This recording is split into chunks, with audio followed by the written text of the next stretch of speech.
Well, good morning and welcome to Christ Table. My name is Kevin Young and I'm lead clergy here at Christ Table. So glad that you are with us today.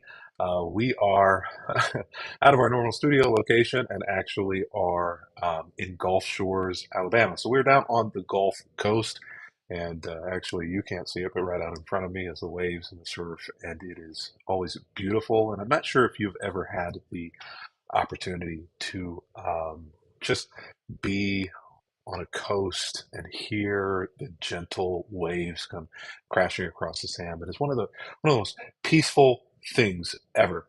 And today I was just kind of thinking about water and how much water played into this journey in the Gospels of Jesus' 3.5 years of ministry. And really, all of the scenes that we see in the Gospels take place typically around this Sea of Galilee that is right there. And so, in the cities around there, and even a lot of the events take place right on the water. And if you were to do like a plot on a map of where all the locations of the Bible's Matthew, Mark, Luke, and John stories are, they are all are kind of central, mostly around the Sea of Galilee. There's another character too in the Gospels that is very integral to the water. Now, me, I have a difficult relationship with water because I've always had trouble swimming. I grew up landlocked in Indiana and learned how to swim as a kid, but we never had swimming pools or knew people who did. So water and I have a very uneasy relationship with each other. But the disciples had a very um, close relationship with the water because many of them were fishermen and almost all of them lived around the Sea of Galilee. And so their livelihoods and the entirety of their lives kind of centered around this idea of water. Peter, in particular, was both a fisherman as well as, I think most people would say, a premier apostle. Now, Jesus had 12 apostles out of a multitude that were kind of closer to him. But out of those 12, he had three: Peter, James, and John, who were an inner circle. And Peter eventually kind of becomes the leader of the movement after Jesus is gone. But I'm not sure that anybody would have seen that in Peter.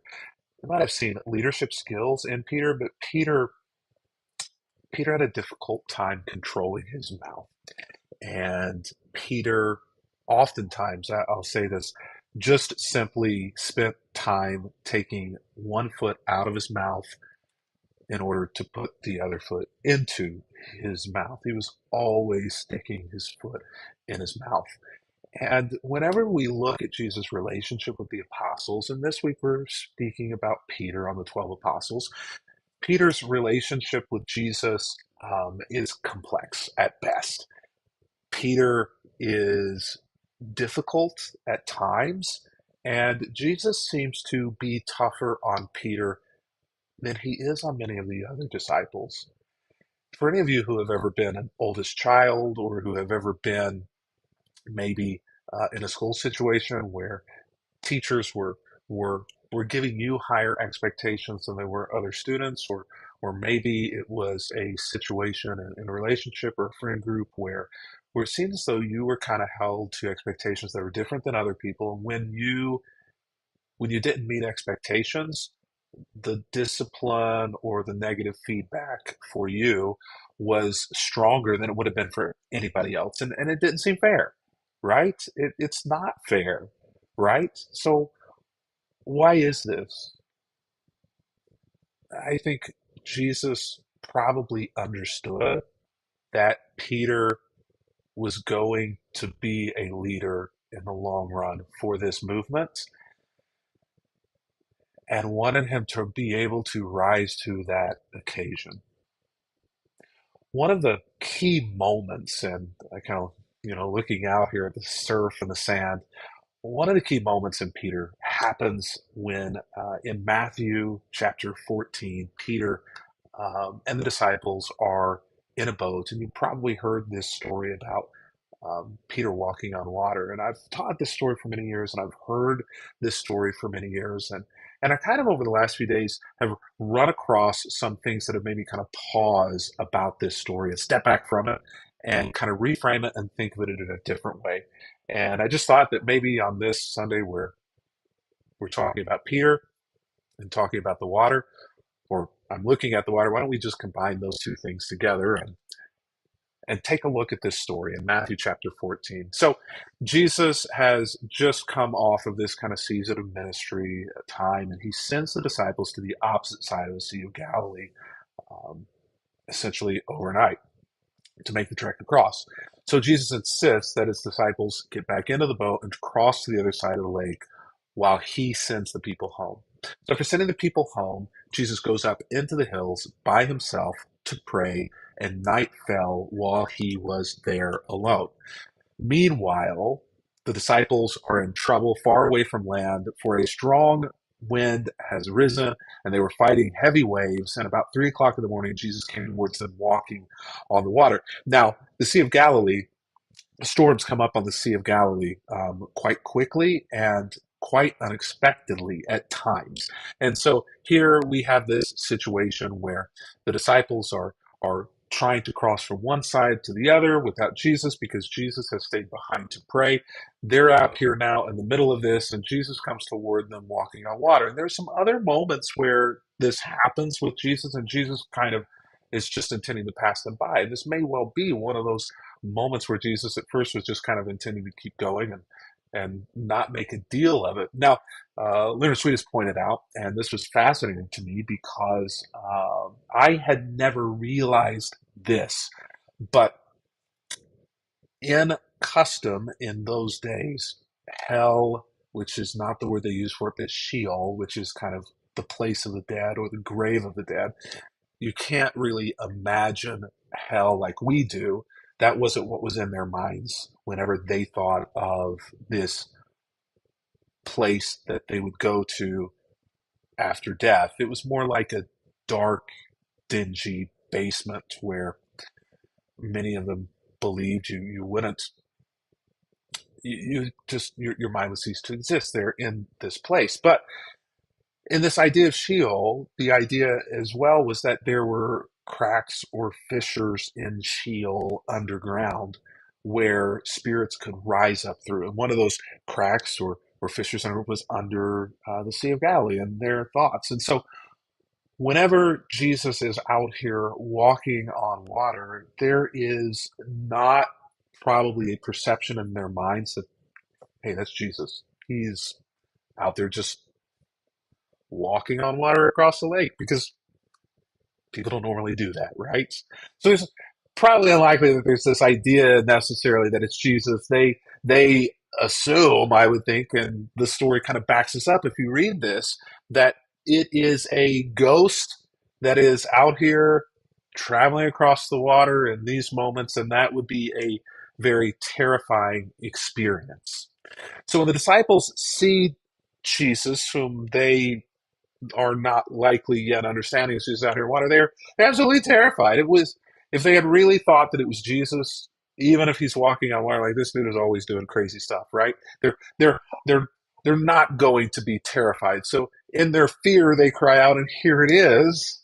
It's a ghost. This is why, because there is this expectation that in these moments, this is what's going on here. But Jesus speaks to them and says, don't be afraid. Take courage. I am here. And I don't think that their immediate reaction is in this moment now to think, oh, hey, that's Jesus. Everything's all good now. Ha, joke's on us. It's not a ghost out here in the middle of the night walking on the water. That's Jesus out there walking. No, this is not at all what they're thinking. They're now thinking that this apparition has now tried to imitate Jesus, or that they've misheard it wrong. Take courage, for I am here. And there's no courage in that boat, um, except for in one person, and not in the way that you would think. So Peter calls out to him and says, hey, Lord, if it's really you, tell me to come out to you walking on the water. And the ghost says, come. Now the text says Jesus, but again, the writer knows that this is Jesus, has confirmation, Matthew does, that this is Jesus. But in the moment, they don't, because Peter does not assume that it is actually Jesus. So what is Peter doing here? When Peter now is saying, Lord, if it's really you, tell me to come to you walking on the water. Yes, come, Jesus. Peter, I don't think, is acting in this grand act of faith in that moment. I think probably more likely what Peter is doing here is Peter is acting in this grand act of self sacrifice in order to try to keep the ghost from coming to the boat. Peter is going to go to the ghost. Yes, go ahead. I'll take that bet, Peter. Go ahead. You're bluffing, right? Come on. Come on out here, Peter. So Peter goes over the side of the boat and, shockingly, to everybody now who's there, ends up walking on water. But then he realizes what's going on. And his right mind sets in and says, this is crazy. He sees the strong wind and the waves, and his courage to protect the others now becomes a moment of fear about not being able to protect himself. And he begins to sink.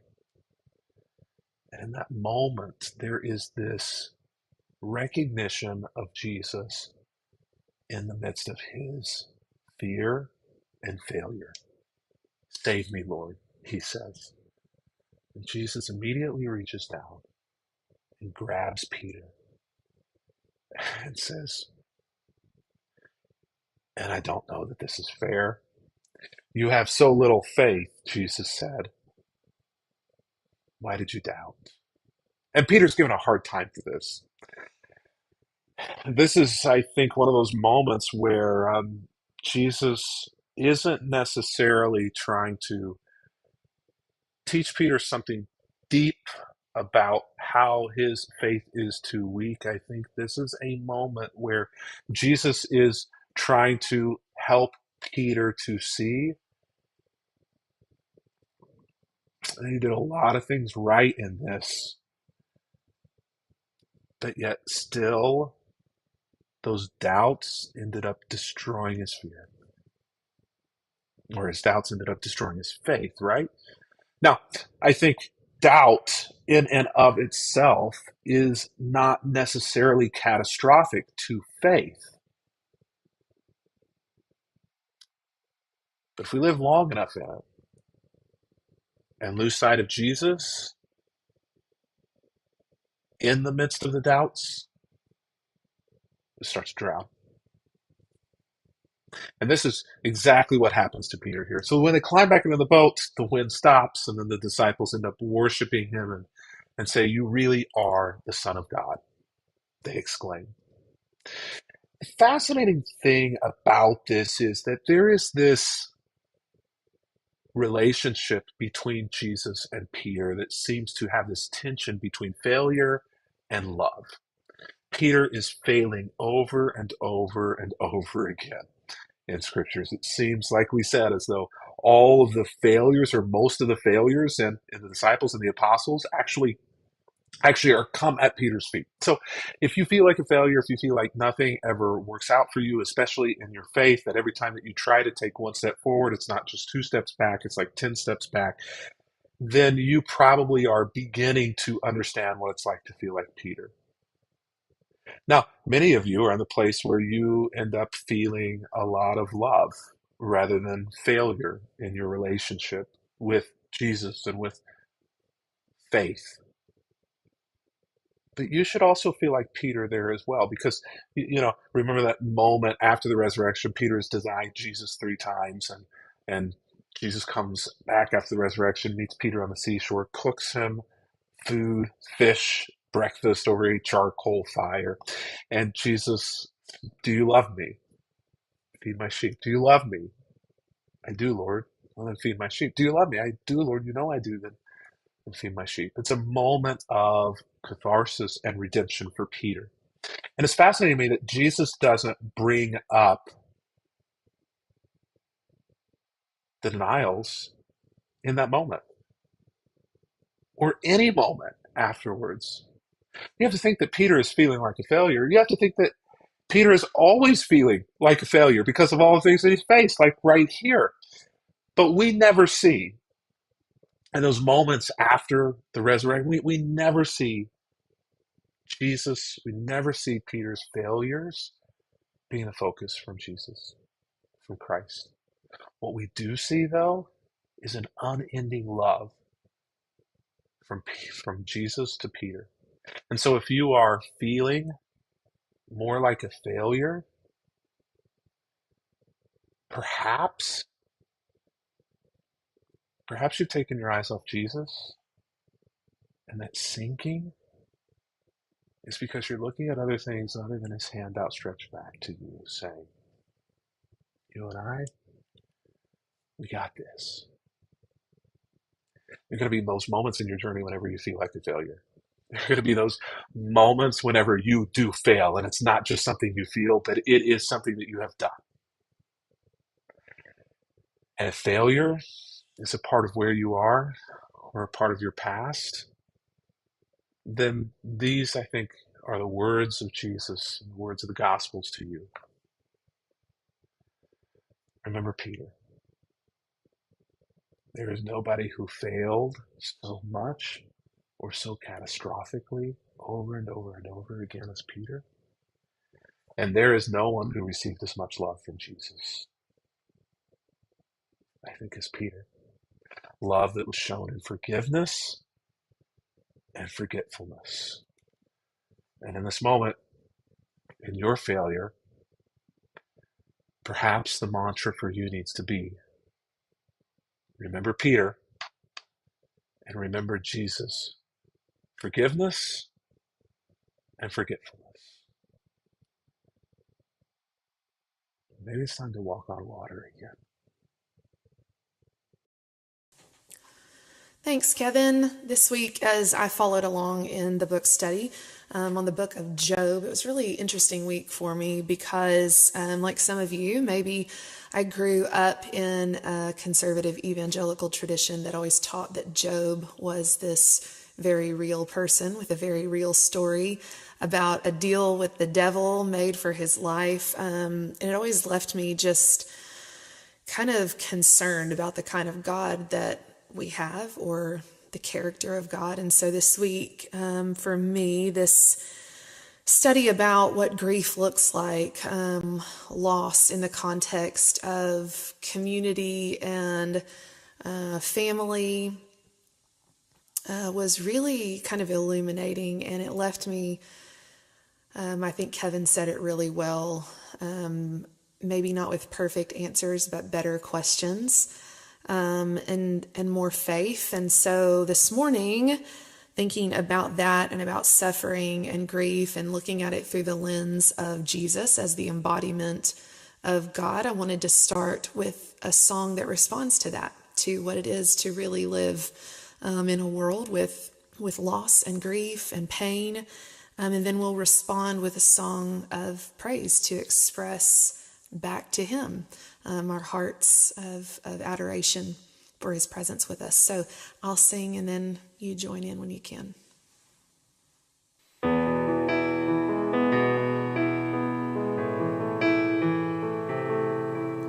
Awake, our soul, awake. The sun has risen long. Go now to his grave and bring a tuneful heart and song. When he was laid in the tomb, he laid right next to you. No one could hear your hopeless sorrow, but there he could hear you. When he was sad and wept alone, child, he wept for you. When you were dead in songless slumber, he sang and died for you.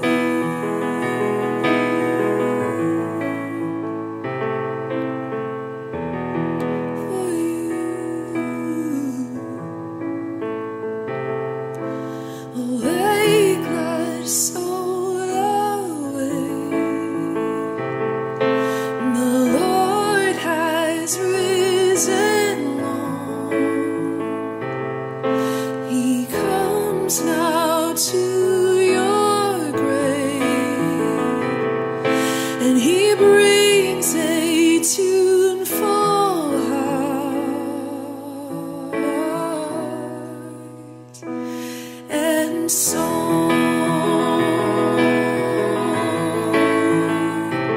When he was laid in the tomb, oh, he laid right next to you.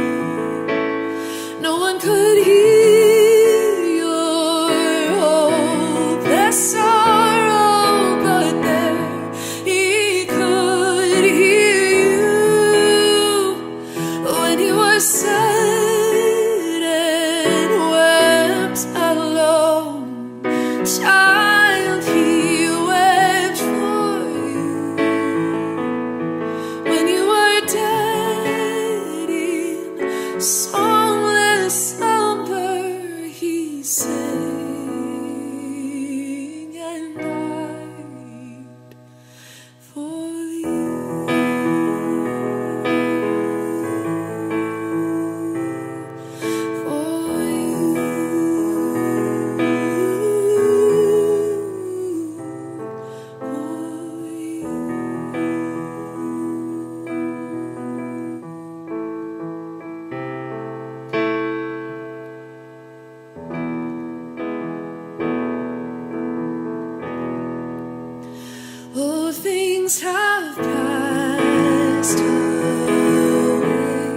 Jesus, our affection, our devotion, poured out on the feet of Jesus. We love you. Oh, how we love you.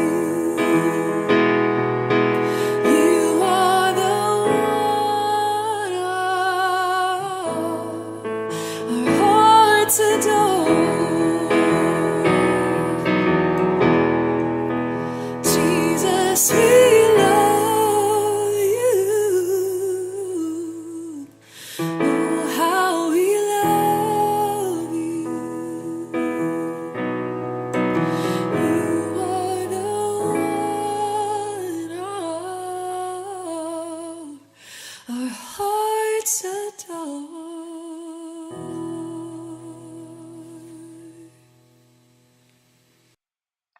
Thank you, Maggie.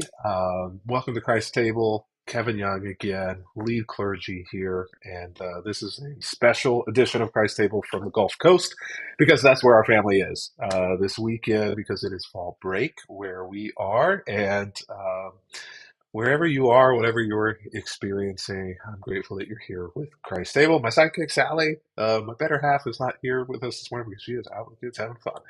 And that's okay.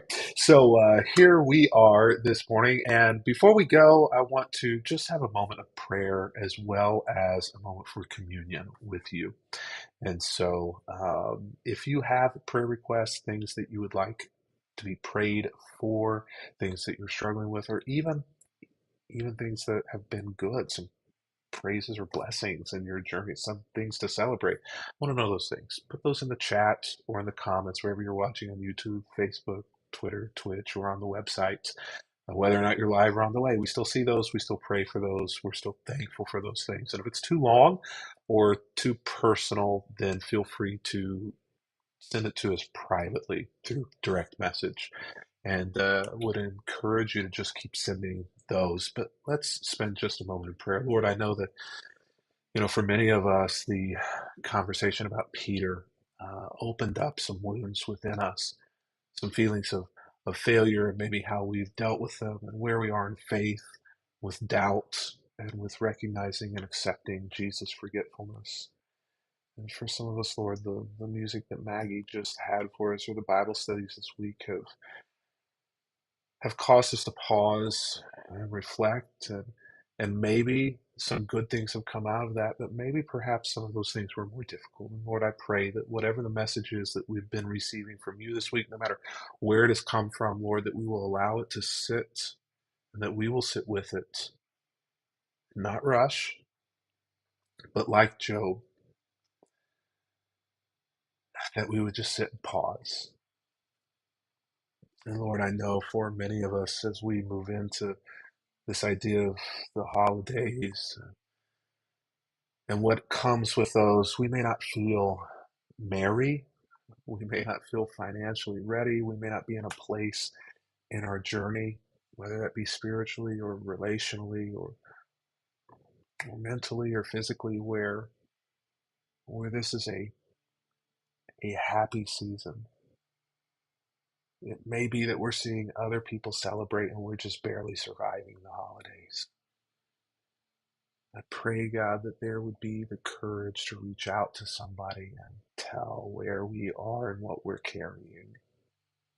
That you would place people in our way to help us see what we cannot see and to just simply hold us when we can't hold ourselves up. Lord, I pray for those who don't have peace, that peace would come. For those who don't have joy, that they would be able to feel it again. For those who have no hope, that this season would once again bring hope back to their center. Lord, we try to sing those words as Maggie said, Jesus, we love you. You're the one who our hearts adore. May you give us the breath to sing those words or to say those words, even in those moments where we can't see it and when we have difficulty feeling it. And Lord, in this moment, as our act of faith in who you are, we together pray the words of the prayer that you have given to us. Our Father, who art in heaven, hallowed be thy name. Thy kingdom come, thy will be done, on earth as it is in heaven.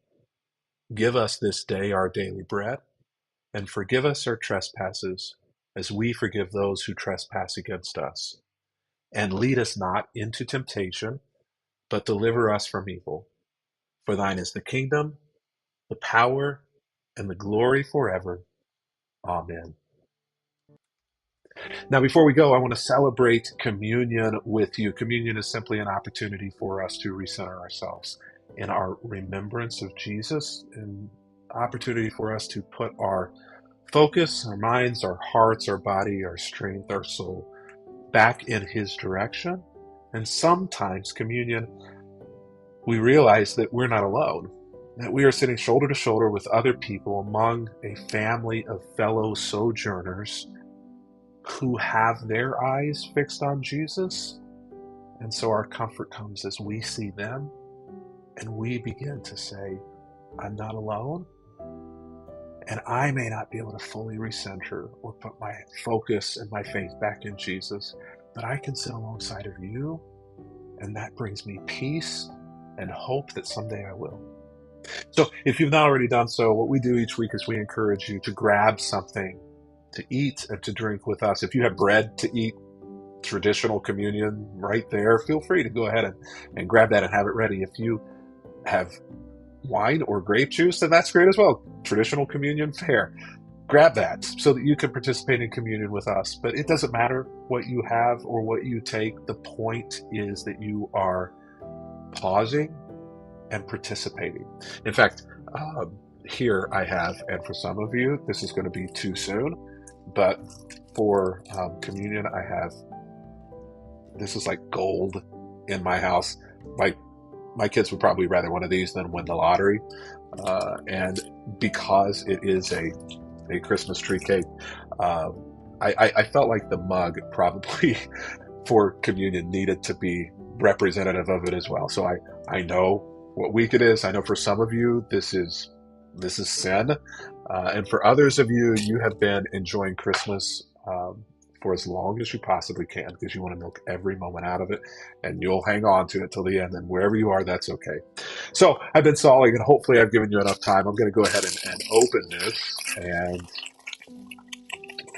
this is what I will use for communion today. And feel free to let me know what you're using for communion. We love to see those. I love to see those in the comments. So on the night that Jesus was beaten, tortured, betrayed, and ultimately executed, before all of that, he shared a meal with his friends. And at that meal, he took some bread from the table and he broke it and he passed it around to his disciples and he said, eat all of this, for this is my body, which is given for you. I'm giving myself to you. As often as you eat this, remember me.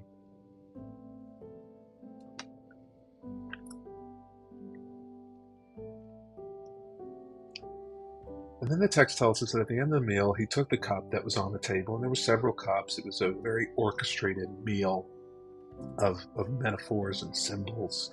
He takes the very last cup, which, to my understanding, was the cup of judgment. And he said, this cup is a new covenant between God and between you for the forgiveness of sins. Beforehand, they had a very, very methodical way for forgiving sins from God. It says now is a new covenant, a new agreement between God and between you for the forgiveness of sins. And as often as you drink this cup, may you recognize that your sins through me are forgiven. Do this in remembrance of me.